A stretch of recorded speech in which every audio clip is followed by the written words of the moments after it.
கேள்வி பார்வையாளர்களுக்கு வணக்கம். இன்றைய நேர்காணலில் நம்மோடு இணைந்திருப்பவர் வழக்கறிஞர் அகமது சாயிப் அவர்கள். சார் வணக்கம் சார்.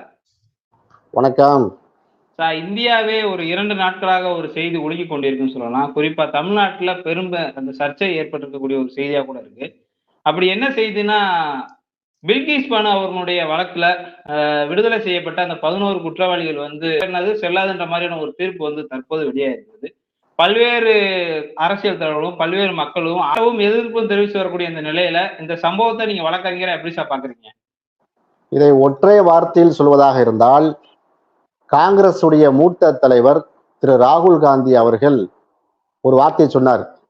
திமிரு பிடித்தவர்களுக்கு எதிராக நீதி நிலைநாட்டப்பட்டிருக்கிறது.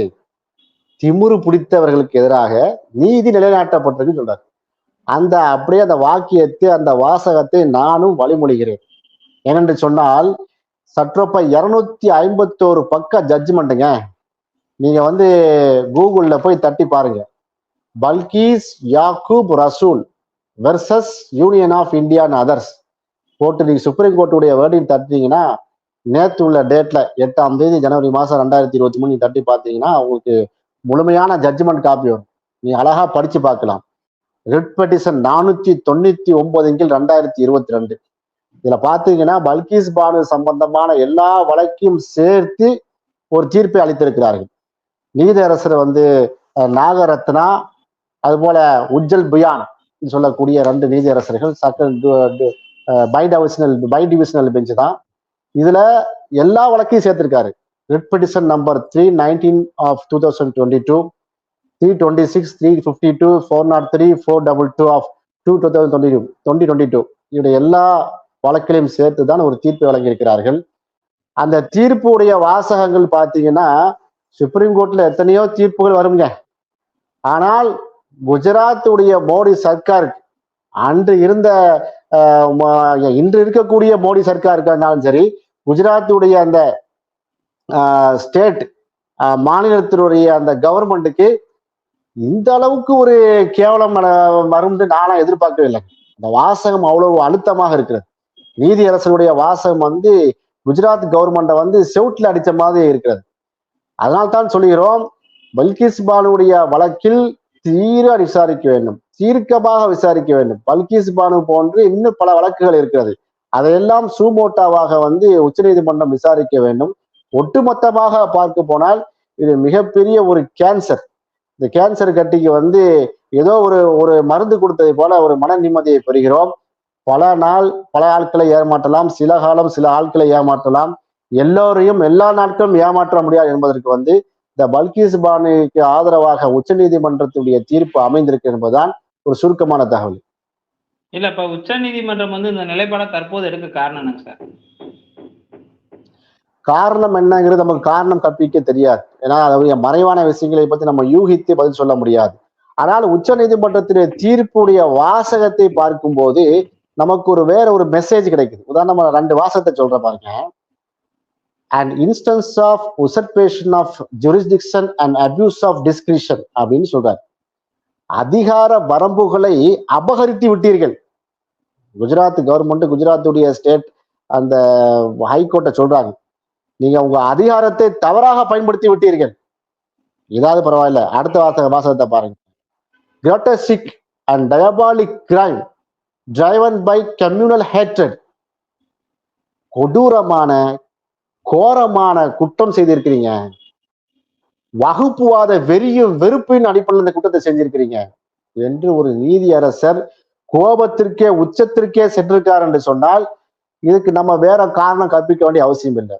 பல்கீஸ் பானு வழக்குல உண்மையாக படித்திருக்கிறார். அந்த நாகரத்னாவுடைய டிவிஷன் பெஞ்ச் தெளிவாக படித்திருக்கிறார்கள். உச்ச நீதிமன்றத்துடைய அந்த நீதியரசர்கள் பல்கீஸ் பானுக்கு இழைக்கப்பட்ட அநீதிக்கு நிச்சயமாக நீதியின் பக்கம் நின்று அவருக்கு நீதி கொடுக்க வேண்டும் என்பதற்காகத்தான் இந்த சிறப்பான தீர்ப்பை வழங்கிக்க நான் நினைக்கிறேன். வேறு காரணம் இருக்காது என்பது நான் கருதுகிறேன். இல்லப்ப பல்வேறு நபர்கள் 370 மையப்படுத்தி இந்த தீர்ப்பு ஒண்ணு கொண்டு வராங்க. ஒரு இஸ்லாமிய நாடுகளுடைய அல்லது இஸ்லாமிய யூனியன் பிரதேசமா இருந்த ஒரு 370 நீக்கினாங்க. ஆனா தற்போது இந்த வழக்கு கொடுத்திருக்காங்க. அது இரட்டிப்பு நிலைப்பாடு இருக்கின்ற மாதிரி பாக்குறாங்க. நாம் என்ன சொல்கிறோம், அதையோடு இதை கம்பேர் பண்ண வேண்டிய அவசியம் இல்லை. ஆர்டிகிள் 370 அதாவது காஷ்மீருக்கு இருக்கக்கூடிய சிறப்பு அந்தஸ்து நீக்கப்பட்டது தவறு. அது காஷ்மீருக்கு இழைக்கப்பட்ட அநீதி. அது ஜவஹர்லால் நேரு காலத்திலேயே ஏற்படுத்தப்பட்ட அந்த ஒப்பந்தத்தினுடைய மீறல். இது கான்ஸ்டியூஷனுக்கு எதிரானது என்பதுதான் ஒட்டுமொத்த ஜனநாயகத்தை விரும்பக்கூடிய அனைத்து அரசியல் தலைவர்களுடைய நிலையாக இருக்கிறது. இந்த பல்கீஸ் பானுடைய தீர்ப்பு எதிராக வந்தாலும் சரி, ஆதரவு வந்தாலும் சரி, அந்த நிலைப்பாட்டுல மாற்றம் இருக்காது. இன்றைக்கு பல்கீஸ் பானுவுக்கு அவங்கள பாலியல் வன்கொடுமை செய்து குற்றூரம் குறைமாக ஆக்கி சங் பரிவார்கள், இந்த RSS காரங்க, அவர்கள் எல்லாம் நிரபராதிகள் என்று உச்ச நீதிமன்றம் தீர்ப்பு அளித்தாலும் கூட ஆர்டிகிள் 370 நீக்கிறது தப்பு, காஷ்மீருக்கு சிறப்பு அந்தஸ்தை நீக்கிறது தவறு என்பது நம்ம நிலைப்பாடா இருக்குது. அல்ல இந்த வழக்கு அந்த வழக்குங்கிறது தேவையில்லை. அவர்கள் தெளிவாக ஓப்பனாக செயல்படுகிறார்களே. முஸ்லிம்களை திருப்திப்படுத்த வேண்டும் என்று சொல்லியோ, இஸ்லாமிய நாடுகள் 150க்கும் மேற்பட்ட இஸ்லாமிய நாடுகளை திருப்திப்படுத்த வேண்டும் என்று சொல்லியோ அந்த ஸ்டேஜ்ல எல்லாம் இல்ல. RSS அண்டோனித்தனமா வேலை செஞ்சுட்டு இருக்கிறாங்க. இன்னும் சொன்ன போனால் கான்ஸ்டியூஷனே கிடையாது. 2024க்கு பிறகு நாங்க இந்து ராஷ்டிரா என்று அறிவிக்க போகிறோம். புரட்சியாளர் அம்பேத்கர் எழுதிய இந்திய அரசியல் சட்டத்தை தூக்கி எறிவோம். நாங்கள் புதிதாக இந்து ராஷ்டிராவுக்கான வரைவு அரசியல் சட்டத்தை ஏற்றிருக்கிறோம் என்று சொல்லி உத்தரப்பிரதேசத்துல சாமியார்கள், இந்த சாதுக்கள் ஓப்பனாகவே மாநாடு போட்டு அறிவித்து விட்டார்கள். 950 பக்கம் கொண்ட வரைவு இந்து ராஷ்டிராவுடைய அரசியல் சட்டத்தை டிக்ளேர் செஞ்சிருக்கிறாங்க. இஸ்லாமியர்களுக்கு, கிறிஸ்தவர்களுக்கு, தலித்துகளுக்கு வாக்குரிமை இல்லை என்று ஓப்பனாக பேசியிருக்கிறாங்க. அதை எழுதி வைத்திருக்கிறார்கள். இந்தியாவுடைய கொடி மூவர்ண கொடி அல்ல, காவி கொடி தான் இந்தியாவுடைய கொடி என்கிற ஓப்பனாகவே டிக்ளேர் பண்ணி சொல்லியிருக்கிறாங்க. அப்ப அதெல்லாம் நாட்டை திருப்தி பண்ண ஒரு திருப்தியும் கிடையாது. அவங்களுக்கு வாய்ப்பு இருந்தா ஒரே நாள்ல இஸ்லாமியத்தை அழிக்கிறதுக்கு இஸ்லாமியர்களையும் கிறிஸ்தவர்களையும் தலித்துகளையும் இன்னும் பிற சிறுபான்மையில அழிக்கணும்னா அது அழிச்சிட்டு போயிடுவாங்க. அந்த அளவுக்கு ஒரு கோர முகத்தில் தான் இருக்கிறார்கள். இன்னும் சொல்ல போனால் டெல்லி தலைநகரம் கிடையாது, வாரணாசி தான் இந்தியாவுடைய தலைநகரம் என்றெல்லாம் சொல்லக்கூடியவர்கள் இந்த பல்கீஸ் பானு வழக்கு சாதகமான தீர்ப்பு சொன்னது காரணம் ஆர்டிகிள் 370 நீக்கிட்டோம், காஷ்மீருக்கு சிறப்பு நீக்கிட்டோம், அதனால இஸ்லாமிய நாடுகளை முஸ்லிம்களை திருப்திப்படுத்துவதற்கான நான் அப்படி பார்க்கல. பல்கீஸ் பானு விஷயத்தில் இந்தியாங்கிற பவுண்டரியை தாண்டி, இந்தியாங்கிற எல்கையை தாண்டி ஒட்டுமொத்த உலகமும் உற்று நோக்கிய வழக்கு. காரணம் பிபிசி டாக்குமெண்ட். மோடி குற்றவாளி, இது அமித்ஷா குற்றவாளி, ஒட்டுமொத்த அரச பயங்கரவாதம் என்பதை பிபிசியுடைய ஊடகம் டாக்குமெண்ட்ரியாக வெளியிட்டு சர்வதேச அரங்குக்கு கொண்டு சென்ற காரணத்தினால் இங்கே நீதி நிலைநாட்டப்பட வேண்டும், பல்கீஸ் பானுக்கு நீதி பெற்றுத்தர வேண்டும் என்ற அழுத்தம் வேண்டுமானால் சுப்ரீம் கோர்ட்டுக்கு ஏற்பட்டிருக்குமே தவிர ஆர்டிகிள் 370 370 ஒரு காரணமா இருக்காது என்பது என்னுடைய கருத்தாக இருக்கு. இல்ல, இப்ப குற்றம் சாட்டப்பட்டவங்க 11 பேர் தான். இதுல மோடியும் அமித்ஷாவும் குற்றவாளின்னு சொல்வதற்கான காரணம் என்ன சார்? ஏன்னா இது அரச பயங்கரவாதம். யாருடைய கண்ட்ரோல்ல காவல்துறை இருந்தது? இன்றைக்கு பல்கீஸ் பானு வழக்கு என்றால் என்ன? பெஸ்ட் பேக்கரி வழக்கு, பல்கீஸ் பானு வழக்கு என்று சொல்லக்கூடிய இந்த வழக்குடைய சாராம்சம் என்ன? 2002 மார்ச் மாசம் 3ஆம் தேதி பல்கீஸ் பானு தன்னுடைய வீட்டுல இருக்கிறாங்க. அவங்க ஒரு குடும்பத்துல 14 பேர் என்ன செய்யறாங்க, அந்த கலவரக்காரர்கள், RSS சங் பரிவார குண்டர்கள், பஜ்ரங் தள் குண்டர்கள் உள்ள பெண்களை நிர்வாணமாக்கி குற்றூரம் குலைவரமாக்கி கற்பழிக்கிறார்கள், பாலியல் வன்கொடுமைக்கு ஆட்படுத்துகிறார்கள், எல்லா பெண்களையும் வெட்டி கொள்றாங்க, ஆண்களை வெட்டி கொள்றாங்க. அப்படி நேரடியாக பல்கீஸ் பானுடைய அந்த வழக்கில சம்பந்தப்பட்ட அந்த படுகொலை செய்யப்பட்ட 7 பேர் பேரை மென்ஷன் பண்ணியிருக்காங்க. மொத்தம் 14 பேர் வெட்டி கொள்றாங்க. பல்கீஸ் பானுடைய 3 வயது குழந்தையை காலை 2ஐயும் பிடித்து எடுத்துக்கொண்டு தரையிலே ஓங்கி தலையை அடித்து கொள்றாங்க. இதெல்லாம் பல்கீஸ் பானு நேரடியா சாட்சியா இருக்கிறாங்க. அன்றைக்கு 5 மாத கர்ப்பிணி. அவங்க கர்ப்பிணி என்றும் பாழாமல் பல ஆண்கள் அவங்களை இழுத்துட்டு போய் பாலியல் வன்கொடுமைக்கு உள்ளாக்கி நிர்வாணமாக்கி குப்பையில வீசி எறிகிறாங்க. காலையில இழுத்து பார்க்கும்போது தன்னுடைய ஆடையெல்லாம் அவிழ்க்கப்பட்டு நிர்வாணமாக இருந்த பல பெண்களுக்கு மத்தியில இவர்களும் எழுந்து வர்றார். அந்த 17 வருட சட்ட போராட்டத்திற்கு நீதி கிடைத்திருக்கு என்று சொன்னால் இது சாதாரண ஒரு விஷயம் கிடையாது. இது பாத்தீங்கன்னா பல்கீஸ் பானு வழக்கு அவ்வளவு ஒரு கோரமான வழக்கு. எரித்து கொண்டார்கள், சிசுக்களை அடித்து, சின்ன சின்ன குழந்தைகள்லாம், பச்சிந்த குழந்தைகள்லாம் நெருப்பு நட்டு பொசுக்கினார்கள். இது எல்லாம் பிபிசி டாக்குமெண்ட்ரியா வெளியேற்றிருக்கு. அப்ப இருந்தது யாரு? குஜராத் மாநிலத்தின் முதல்வராக இருந்த நரேந்திர மோடி தானே பொறுப்பு. அன்றைக்கு காவல்துறை தன் கட்பாட்டு அமித்ஷா தானே பொறுப்பு. அந்த அடிப்பில தான் சொல்லுகிறோம், இதற்கு குஜராத்துடைய அந்த அன்றைக்கு மாநிலத்தை ஆண்டு கொண்ட மோடி, அமித்ஷா தான் பொறுப்பேற்க வேண்டும். பல்கீஸ் பானு வழக்கு மட்டுமல்ல, ஷராபுதீன் என்கவுண்டரை நீ என்ன செய்யணும், சூமோட்டாவாக உச்ச நீதிமன்றம் விசாரிக்க வேண்டும். ஷராபுதீன் என்கவுண்டர் வழக்குல அமித்ஷா குற்றவாளி என்று குற்றம் சாட்டிய நீதிபதி லோயா ஏன் மரணமானார், மர்ம மரணம் கொடுத்து புலன் விசாரணை திரும்ப மறு விசாரணை நடத்தப்பட வேண்டும். இது போன்ற நம்முடைய கேள்வி 24/7 போன்று சமூக நீதிக்கான குரல் கொடுத்து கொண்டிருந்த கௌரி லங்கேஷ், கல்புர்கி, நம்முடைய பன்சாரே, கோவிந்த் பன்சாரே போன்ற சமூக ஆர்வலர்கள், வழக்கறிஞர்கள் ஏன் கொல்லப்பட்டார்கள், எப்படி படுகொலை செய்யப்பட்டார்கள், இதையெல்லாம் விசாரிக்க வேண்டும். மும்பை கலவரம், மும்பைல வந்து தீவிரவாத தாக்குதல், 5 ஸ்டார் ஹோட்டல்ல வந்து மும்பை கான்டினென்டல் ஹோட்டல்ல, தாஜ் கோரமண்டல் ஹோட்டல்ல தீவிரவாதிகள் வந்து பதுங்கி விட்டார்கள் என்று சொல்லி ஒரு அஸ்பல் கசாப் என்று ஒரு இஸ்லாமிய பேர் ஜாங்கலை ரெடி பண்ணது யாரு, அதுக்கு பின்னாடி இருந்த சூழ்ச்சி என்ன, அந்த தீவிரவாத தாக்குதல ஹேமந்த் கர்கரே போன்ற திறமை வாய்ந்த IPS அதிகாரியை கொலை செய்தது யார், அசோக் சவானை கொன்றது யார் என்பதை எல்லாம் விசாரிக்கணும்.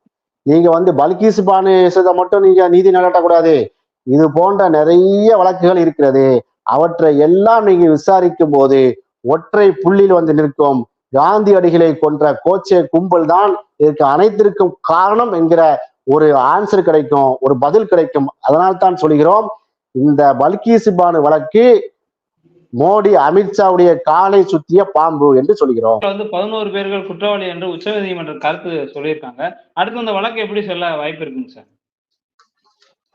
இல்ல, குற்றவாளிகள் என்று சும்மா சாதாரணமாக அவங்க சொல்லவில்லை. வழக்கு எப்படி போகும்னு சொன்னா ஜெயிலுக்கு போகணுட்டாங்க. நீங்கள் வந்து மகாராஷ்டிரா கவர்மெண்ட் மும்பை CBI கோர்ட்ல வந்து ஸ்பெஷல்ல வந்து சிறப்பு நீதிமன்றம் அளித்த தண்டனை, நீங்க ஆயுள் தண்டனை என்று அழித்து விட்டார். 2008 அவங்க உள்ள போயிட்டாங்க. இவங்க என்ன செய்யறாங்க, 2023 ஆகஸ்ட் 15 இவர்கள் எல்லாம் பார்ப்பனர்கள், பிராமின்களாம். யாரு இந்த குற்றம் சுமத்தப்பட்டவர்கள், ரொம்ப நல்லவங்களாம். அவன் பேரை கூட வாசிக்கிறேன், ஜஸ்வந்த் நாய், கோவிந்த் நாய். நாய்னா நாயின்னு அவனை திட்டல, அவங்க பேரே நாயின்னு இருக்குது. ஜஸ்வந்த் நாய், கோவிந்த் நாய், சைலேஷ் பட், ராதாஸ்யாம், பகவான் தாஸ் ஷா, இவர் தான் வந்து ரெமிஷனுக்கு போனாரு சுப்ரீம் கோர்ட்டுக்கு. பிபின் சந்திர ஜோஷி, கெசர்பாய் ஒஹானியா, பிரதீப் மொர்தியா, பாக்காபாய் ஒஹானியா, வாயிலே வரமாட்டிருக்கு பேரு, ராஜுபாய் சோனி, மித்தேஷ் பட், ரமேஷ் சந்தனா, இந்த 11 பேர் தான் அப்பழுக்கற்றவர்கள், சுத்தமா அருமையான சைவர்கள், ஏன் பிராமின் தப்பே செய்ய மாட்டாங்க என்று சொல்லி பாராட்டு பத்திரம் வழங்கியது எது, குஜராத்துடைய நீதிமன்றம். அந்த குஜராத் நீதிமன்றம் நீங்க செஞ்சது தப்பு, நீங்க சட்டத்துக்கு முன்னாள் செஞ்சிருக்கிறீங்க. மகாராஷ்டிரா கவர்மெண்டுடைய, மகாராஷ்டிராங்கிற மாநிலத்தினுடைய உரிமையில வந்து நீங்க தலையிட்டு இருக்கிறீங்க. நீங்க இப்படி இல்லாம தீர்ப்பு சொல்லுவீங்கன்னு சொல்லி உச்ச நீதிமன்றம் மண்டையில கொட்டி இருக்கிறது. இன்னும் சொல்ல போனா இது வந்து பாத்தீங்கன்னா இந்த ரெமிஷன் போடுறதுக்கே இவங்களுக்கு தகுதி இல்லைங்க. 2014 சுப்ரீம் கோர்ட்டுடைய தீர்ப்புகளின்படி it is specifies that person convicted for the murder of 2 or more persons, யாராவது ஒரு ஆளு 2 அல்லது 2க்கு மேற்பட்ட நபர்களை கொலை செய்தாலோ, or murder with gang rape were ineligible for grant of remission, அல்லது ஒரு பாலியல் வன்புறம்பு கொண்டுட்டு ஒரு ஆளை கொலை பண்ணிருக்கணும், மர்டர் வித் கேங் ரேப் அப்படி பண்ணியிருந்தாலும் அவர்கள் வந்து நிவாரணம் கேட்டு ரெமிஷன் அப்ளை பண்றதுக்கு தகுதியற்றவர்கள். இதான் தீர்ப்பு, இதான் சட்டம். நீ 7 பேரை கொண்டிருக்கிற, மொத்தம் 14 பேரை கொண்டிருக்கிற, பல பெண்களை வந்து பாலியல் வன்கொடுப்புக்கு ஆளாயிருக்கிற, நீ எப்படி ரெமிஷன் போவ? இதுதான் சுப்ரீம் கோர்ட்டுடைய அந்த தீர்ப்புடைய சாராம்சமாக இருக்கிறது. அது மட்டுமல்ல, இத சாதாரணமா தீர்ப்பு சொல்லல.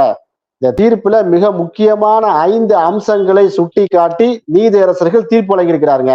என்ன அந்த 5 அம்சங்கள்? அது உதாரணமாக, முதலாவது, இந்த 11 பேரையும் குஜராத்துடைய நீதிமன்றம் விடுவித்தது செல்லாது. அப்படிதானே இந்த பல்கீஸ் பானு வந்து சுப்ரீம் கோர்ட்டுக்கு போறாங்க. இப்படி போவது, இந்த ரிட் பெட்டிஷன் வந்து மெயின்டெனபிளா அப்படிங்கிற கேள்வியை நீதியரசர்களை கேட்கிறாங்க. அப்ப என்ன செய்றாங்க, ஆர்டிகிள் 32 இந்திய அரசியல் சட்டத்தினுடைய ஆர்டிகிள் 32 அடிப்படையில இது ஃபண்டமெண்டல் ரைட்ஸ், அடிப்படை உரிமை. ஆர்டிகிள் 21 படி ரைட் டு லைஃப், அவங்களுக்கு வந்து வாழ்வதற்கான உரிமை இருக்கிறது, சுதந்திரம் இருக்கிறது. அதே போல இந்திய அரசியலமைப்பு சட்டத்தினுடைய ஆர்டிகிள் 14 படி சட்டத்திற்கு முன் அனைவரும் சமம், equality and equal protection by law, அனைவருக்கும் வந்து ப்ரொடெக்ஷன் கொடுக்கப்படும், பாதுகாப்பு அளிக்கப்படும் அடிப்படையில பல்கீஸ் பானு இந்த வழக்கு தாக்கல் செய்தது செல்லும் என்று முதலாவது சொல்றாங்க. இரண்டாவது அம்சம் என்னன்னா, இந்த பல்கீஸ் பானுக்கு ஆதரவாக நிறைய இடதுசாரிகள், கம்யூனிஸ்ட் கட்சிக்காரங்க, சமூக ஆர்வலர்கள், காங்கிரஸ் கட்சிக்காரங்க எல்லாம் என்ன செஞ்சாங்க, பொதுநல வழக்கு போட்டாங்க, பில் போட்டாங்க. இந்த பில்லுலாம் வந்து நிலை என்ன அப்படிங்கிற கேள்வியை வந்து நீதியரசர்களே கேட்கிறாங்க. அப்ப சொல்றாங்க, bill was wholly academic and not requiring to answer. எல்லாருக்கும் நம்ம இந்த பதில் சொல்லிடுறோம், இந்த பல்கீஸ் பானுடைய அந்த வழக்குலயே நாங்க எல்லா பதிலையும் சொல்லிடுறோம், அதனால அந்த பில்லைல நம்ம என்ன செய்வோம், ஓரம் கட்டுவோம், எல்லாமே டிஸ்போஸ் பண்ணிடுவோம், மெயின் வழக்கு தானே நாங்க பதில் சொல்றோம். ரெண்டாவது அம்சத்தை சொல்றாங்க. அது எந்த அளவுக்கு படிச்சிருக்காங்கன்னு பார்க்கணும். பல்கீஸ் பானு வழக்கை மட்டும் படிக்கல, பல்கீஸ் பானுக்கு சம்பந்தமான தொடர்புடைய அனைத்து மனுக்களையும் படித்திருக்கிறாங்க. அதனால தான் 251 பக்கத்துக்கு ரொம்ப ஷார்ட் அண்ட் கிளிம்ஸ் அருமையாக வந்து சுப்ரீம் கோர்ட்டுடைய உச்சநீதிமன்ற நீதியரசர்கள் வந்து இந்த தீர்ப்பு வழங்கியிருக்காங்க. இதுல மூன்றாவது அம்சம் வந்து பாத்தீங்கன்னா, குஜராத் கவர்மெண்ட் வந்து ரெமிஷன் ஆர்டர் பாஸ் பண்ணதற்கு அவங்களுக்கு உரிமை இருக்கிறதா என்கிற கேள்வியை வந்து நீதியரசர்கள் கேட்கிறாங்க.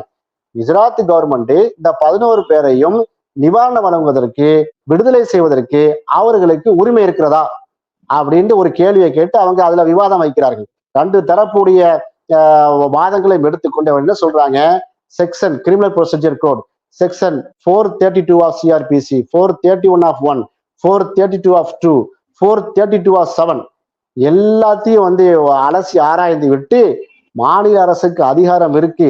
ஆனால் ஒரு தண்டனையை அறிவித்தது வந்து மகாராஷ்டிரா கவர்மெண்ட், பாம்பே உடைய கோர்ட்டு, பாம்பே உடைய ஹைகோர்ட்டு, சிபிஐ உடைய சிறப்பு நீதிமன்றம். அப்ப நீங்க எப்படி, குஜராத் ஹேஸ் நோ ஜூரிஸ்டிக்ஷன், இதுல வந்து குஜராத்துக்கு ரோல் கிடையாது, உங்களுக்கு அதிகாரம் இல்லை என்கிற தீர்ப்பை வழங்கியிருக்கிறார்கள். அப்போ மூன்றாவது பாயிண்டாக என்ன செய்யறாங்க, ஜட்ஜிகள் சொல்லிடுறாங்க, அந்த நீதியரசர்கள் சொல்றாங்க. இப்படி ஒவ்வொரு பார்ட்டா அனலைஸ் பண்ணியிருக்கிறாங்க. அது போல மாநில அரசு, ஒரு மாநில அரசு வந்து நிவாரணம் வழங்குவதற்கு, ஒருத்தனை விடுதலை செய்வதற்கு சட்டத்தில் இடம் இல்லையா அப்படிங்கிற கேள்வி கேட்பாங்கல்ல, இந்த கேள்வியை கேட்டிருக்காங்க. இந்த 11 பேர் தரப்பு வந்து இந்த கேள்வி எழுப்பியிருக்காங்க. அதுக்கு நீதியரசர்கள் வந்து ஒரு தெளிவான பதிலை சொல்கிறார்கள். Usurped the powers of state of Maharashtra, உரிமை இருக்கு, ஆனா இன்னொரு ஸ்டேட்டுடைய, இன்னொரு மாநிலத்துடைய தீர்ப்பை வந்து நீங்க எப்படி மீறுவீங்க? இன்னும் மாநிலம் வந்து தெளிவாக வந்து ஒருவரை வந்து குற்றவாளி என்று சொன்னால் அந்த மாநிலத்தோட நீதிமன்றத்துல நீங்க ரிவ்யூ பண்ணணும், ரிவிஷன் பண்ணணும், அல்லது வந்து சுப்ரீம் கோர்ட்டுடைய தீர்ப்புக்காக நீங்க வெயிட் பண்ணணும். இல்லாம நீங்க திரும்பவும் வந்து ஒரு சுப்ரீம் கோர்ட்ல ரிட்ட போட்டு குஜராத் கவர்மெண்ட்டுக்கு டைரக்ஷன் வாங்கிட்டு குஜராத்ல வந்து நீங்க வந்து நிரபராதன் என்று எப்படி நீங்க அவங்களை வந்து விடுவிப்பீங்க என்கிற கேள்வியை வந்து சொல்லிவிட்டு, Maharashtra government was the appropriate government for this case, மகாராஷ்டிராவுடைய அந்த அரசாங்கம் தான் பல்கீஸ் பானு வழக்கிலே தீர்ப்பு சொல்லியது, அவர்கள் தான் விடுதலை செய்யணும், செஞ்சு நீங்க செஞ்சது தப்பு அப்படிங்கிற விஷயத்தை வந்து நீதியரசர்கள் மிக தெளிவாக அந்த ஜட்ஜ்மெண்ட்ல சொல்றாங்க, அந்த தீர்ப்புல சொல்றாங்க. இறுதியாக அவங்க என்ன கேட்கிறாங்க, இப்ப நீங்க வந்து ரெமிஷன் நிவாரணம் வழங்க முடியாதுன்னு சொல்லிட்டீங்க, இப்ப இந்த 11 பேரை என்ன செய்யறது, அவங்க விடுதலை வெளியில இருக்கிறாங்களே, என்ன செய்வதுங்கிற கேள்வி வரும். அந்த கேள்விக்கு என்ன சொல்றாங்கன்னா, லா மஸ்ட் பிரிவைல், லா மஸ்ட் பிரிவைல், சட்டம் தான் நிலைக்க வேண்டும், சட்டம் தான் வெற்றி பெற வேண்டும் என்று சொல்லி 2 வாரம் 2 வீக்ஸ் வந்து அவகாசத்துல, 2 வார அவகாசத்துல 11 பேரும் போய் ஜெயில் சூப்பரண்டுக்கு சரண்டர் ஆக வேண்டும், மீண்டும் நீங்க ஜெயிலுக்கு போக வேண்டும் என்று சொல்லி இவ்வளோ விஷயங்களை இந்த 251 பக்கத்துல வந்து சாறு பிடிந்தமாய் சொல்லியிருக்கிறார்கள். எனவே தான் சொல்லுகிறோம், இது வந்து சுப்ரீம் கோர்ட்டு ஏனோதானா வந்து சொல்லவில்லை, பாராட்டத்தக்க ஒரு தீர்ப்பு, வரவேற்கத்தக்க ஒரு தீர்ப்பு. இன்னும் சொல்ல போனால் ஒருபடி மேலே போய் இந்த 11 பேரையும் தூக்கில் போடுங்கள் என்று சொல்லியிருந்தால் நம்ம மாலை போடாத குறையா நம்ம பாராட்டியிருப்போம். பில்கிஸ் பானு அவர்கள் வந்து இந்த தீர்ப்பு வந்து எனக்கு ஒரு மகிழ்ச்சி அளிக்குது, கிட்டத்தட்ட 1.5 வருஷத்துக்கு கழிச்சு நான் இப்பதான் சிரிக்கிறேன்ற மாதிரியான ஒரு கருத்து சொல்லியிருக்காங்க. இந்த அளவுக்கு அவங்க வந்து இந்த தீர்ப்பை வந்து அவங்க உத்து நோக்கியிருக்காங்களா? அதை நீங்க பார்க்கணும். அந்த இஸ்லாமிய சமூகத்துல வந்து கோசா பெண்களாக இருப்பவர்கள் இப்படியெல்லாம் போய் நீதிமன்றத்துல போய் படியேற மாட்டார்கள். இன்றைக்கு ஒரு பல்கீஸ் பானு வெளியே வந்திருக்கிறாங்கன்னு சொன்னா இது நீங்க ஒரு பல்கீஸ் பானா நீங்கள் பார்க்க கூடாது. நீங்கள் பல்லாயிரக்கணக்கான நூற்றுக்கணக்கான பெண்கள் அங்கே குஜராத்ல கலவரத்தின் போது 2002 கலவரத்தின் போது RSS வெறியர்களால் பாலியல் வன்புணர்வுக்கு உட்பட்டு குற்றுயிரும் குலையுமாக ஆக்கப்பட்டார்கள். பல பேர்கள் எரித்தே கொல்லப்பட்டார்கள். பல பேர்கள் இன்னுமே மௌன சாட்சியாக வாழ்ந்து கொண்டிருக்கிறார்கள். பல பேர்கள் கற்பை இழந்திருக்கிறார்கள், குடும்பத்தை இழந்திருக்கிறார்கள். இன்னும் சொல்ல போனா பல்கீஸ் பானுங்கிற அந்த பெண்மணி முகத்தை கூட மறைக்காமல் தொடர் போராட்டத்தின் விளைவு தான் கருத்தை வெற்றியது. இன்னைக்கு பாத்தீங்கன்னா 17 வருஷம் 20 வருஷம் நீங்க போராடிக்கிட்டே இருந்திருக்கிறாங்க. 2002 எங்க இருக்கு, 2024 எங்க இருக்கு? கிட்டத்தட்ட 21 வருஷ கால தொடர் போராட்டம் இந்த ஊண்டிங்கிலே இருந்திருக்குது. அந்த கணவனுடைய நிலைமை நினைச்சு பாருங்க. அதோட அவங்களுடைய எஞ்சி இருக்கக்கூடிய குடும்பத்தில் உள்ள ஆட்களுடைய அந்த அந்த குடும்பத்துடைய மெம்பர்ஸ் அவங்க எல்லாம் எப்படி பார்த்திருப்பாங்க பல்கீஸ் பானுங்க, இந்த ஊர் எப்படி பார்த்திருக்கு, இதெல்லாம் பார்க்கவில்லை. நாம் அநீதி இழைக்கப்பட்டிருக்கிறோம். நம் சமூகத்துல குஜராத்துடைய பெண்மணிகள் நிறைய அநீதி இழைக்கப்பட்டிருக்கிறார்கள். நாம துணிச்சலா களமாடுவோம். நினைச்சு பாருங்க, இன்னைக்கு அவங்க கற்பை இழந்திருக்கிறார்கள். பல்கீஸ் பானு தன்னுடைய கற்பை இழந்திருக்கிறார். தன்னுடைய குழந்தைகளை இழந்திருக்கிறார். பச்சிலம் குழந்தைய கண்ணுக்கு முன்னால் துடிக்க கொண்டிருக்கிறார்கள். தன்னுடைய குடும்பத்தினுடைய நிறைய மெம்பர்ஸ், குடும்பத்தில் உள்ள கிட்டத்தட்ட 11 ஆண்களை இழந்திருக்கிறார். குடும்ப உறுப்பினர்களை பறி கொடுத்திருக்கிறார். சொத்துக்களை பறி கொடுத்திருக்கிறார். அந்த வீட்டை அடிச்சு நொறுக்குனாங்க, தீக்கிரையாக்குனாங்க, மன நிம்மதி இழந்திருக்கிறார், வாழ்க்கையே இழந்துட்டார். இந்த நிலையில அவர்கள் போராடும் போது இப்படி ஒரு தீர்ப்பு வந்தால் நிச்சயமாக மகிழ்ச்சி தானே வரும். இன்னும் சொல்ல போனால் இவரை 11 பேரையும் தூக்கில் போட்டிருந்தால் இன்னும் மகிழ்ச்சி அடைந்திருப்பார். பல்கீஸ் பானு போன்று பாதிக்கப்பட்ட எத்தனையோ நூற்றுக்கணக்கான பெண்களுடைய மனத்தில் கடந்து கொண்டிருக்கக்கூடிய அந்த இதற்கு ஒரு ஆறுதலாக இருந்திருக்கும். அவர்களுக்கு இழைக்கப்பட்ட அநீதிக்கு ஒரு மருந்து போடுவதாக இருந்திருக்கும். சுப்ரீம் கோர்ட்டு திரும்ப அந்த தீர்ப்பு என்ன செய்யணும், திரும்ப ஒரு ரிவ்யூ பண்ணி ஆயுள் தண்டனை வரக்கூடாது. சுப்ரீம் கோர்ட்டை என்ன செய்யணும், திரும்ப தண்டனையை உறுதி செய்து இன்னும் தீவிரமா என்ன செய்யணும், அவங்களுக்கு 11 பேரையும் ஹேங்கிங் கொடுக்கணும். சுப்ரீம் கோர்ட் மீண்டும் மறுபரிசீலனை செய்து நம்ம கோரிக்கையாக கூட வைக்கிறோம். போங்க, திரும்ப எடுத்து இந்த 11 பேரையும் ஆயுள் தண்டனை ரத்து பண்ணிட்டு தூக்கு தண்டனைப்பா அப்படின்னு போட்டா வரலாற்று சிறப்பு மிக்க ஒரு தீர்ப்பாக இருக்கும். உலகமே திரும்பி பார்க்கக்கூடிய ஒரு தீர்ப்பா இருக்கும். இன்னைக்கு இந்த தீர்ப்புக்கே அல் ஜசீரா தொலைக்காட்சி அவ்வளவு பெரிய கட்டளை எழுதியிருக்கு. அல் ஜசீரா பிரஸ், BBC உடைய பிரஸ் அவ்வளவு தூரம் எழுதியிருக்காங்க. அப்ப பார்த்தீங்கன்னு சொன்னால் நீதியின் பக்கம் நம்முடைய உச்ச நீதிமன்றம் நிற்கும் வரைக்கும் இந்தியாவுடைய புகழ் மேலோங்கும். எந்த உடைய அழுத்தத்திற்கும் ஆளாகாம உண்மையை உறக்க சொல்லுங்க என்பதை தான் இந்த பேட்டியின் வாயிலாக நீதி அரசர்களுக்கு நாம் என்ன செய்யறோம், வலியுறுத்துகிறோம். உண்மையிலேயே நீதி அரசர்களை பாராட்டுகிறோம். இந்த தீர்ப்பை வழங்கிய நீதி அரசர்களை உளமாற நம்ம என்ன செய்யறோம், பாராட்டுறோம்.